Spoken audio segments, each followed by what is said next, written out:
There was one mess for 30 boarders in a certain hostel. On the number of boarders being increased by 10, the expense of the mess were increased by rupees 40 per month. While the average expenditure per head diminished by rupees 2.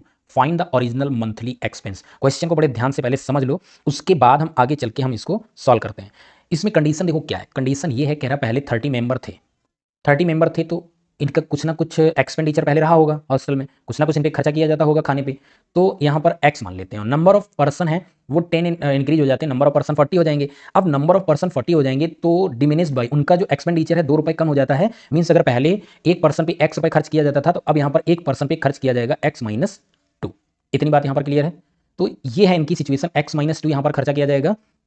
तो total अगर expenditure की अगर हम बात करें तो total expenditure कितना हो जाएगा, यहाँ पर हम कह सकते हैं पहले 30% थे, ठीक है 30% थे, बाद में ये हो गए, और उसके बाद भी कहीं ना कहीं 40 रुपीज पर मंथ मैस पे कहीं ना कहीं एक्सपेंस और ज़्यादा मैस वाले को खर्च करना पड़ रहा है।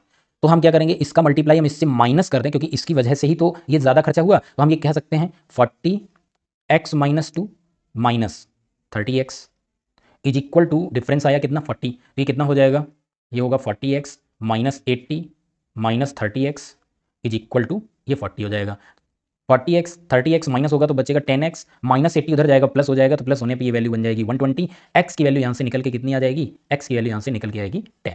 ठीक है, तो आप यहाँ पर कह सकते हो स्टार्टिंग में x की वैल्यू यहाँ पर ये जो 12 आया है, यानी स्टार्टिंग में जो एक्सपेंडिचर हो रहा होगा वो पर पर्सन 12 रुपीज़ हो रहा होगा। और इसने पूछा भी यही है, find the original monthly expense. Monthly expense अगर हम बात करें, टोटल थे 30 इंटू एक्स की वैल्यू आ गई 12, मल्टीप्लाई करेंगे तो आंसर कितना आएगा 360, यानी एक पर्सन पे पूरे महीने में 360 रुपये खर्च हो रहे होंगे। क्लियर है बात इतनी। तो यहाँ पर टोटल आपका यहाँ पर कितना आ गया 360 आंसर आ जाएगा। एक तो अप्रोच यहाँ पर ये थी।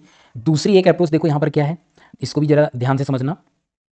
सेकेंड अप्रोच ये है कि पहले 30 लोग थे, बाद में 40 लोग हो गए, मैथ्स के ऊपर अपना खर्चा बढ़ा कितना 40 रुपए का, प्लस जो यहां पर 30 लोग थे, अगर इनमें कोई भी जो डिमिनिश हुआ है ये 2 रुपए, अगर ये 2 रुपए ना हुआ होता तो यहां भी मतलब यहां भी एक्स था यहां भी एक्स होगा, तो जो नए वाले लोग थे उनको भी तो एक्स रुपए ही तो खर्चा किया जा रहा होता, लेकिन जो नए वाले 10 लोग आए हैं उनका भी 2 रुपए कम हो जाएगा, और जो 30 लोग हैं इन पर भी 2 रुपए कम हुआ। ओवरऑल आप कह सकते हो जो 40 लोग हैं इन सभी पे 2-2 रुपए बचा करके टोटल आप देखोगे तो कितना हो जाएगा 80 रुपए आपने बच्चों के या जो भी कोई मैस में होते हैं खाना खाने वाले, उनका आपने 2-2 रुपए कम करके 80 रुपए वहां से कलेक्ट किया और 40 अपने पास से आपने खर्चा किया। तो ओवरऑल आपने कितना खर्चा करा, तो यहां पर हम क्या करेंगे, ये वाला जो 80 है 80 हम और ऐड करेंगे तो ये टोटल कितना हो जाएगा 120। ये 120 आपका खर्चा बढ़ा है किस वजह से, नए 10 लोग आने की वजह से। तो यहां से आपको पता चल जाएगा एक्सपेंडिचर कितना है 12 रुपए आ जाएगा। तो अगेन आप इसमें इंटू स्टार्टिंग के हैं तो 30 करा दीजिए, 12 3 जा 360, आपका आंसर अगेन 360 यहां पर आ जाता है।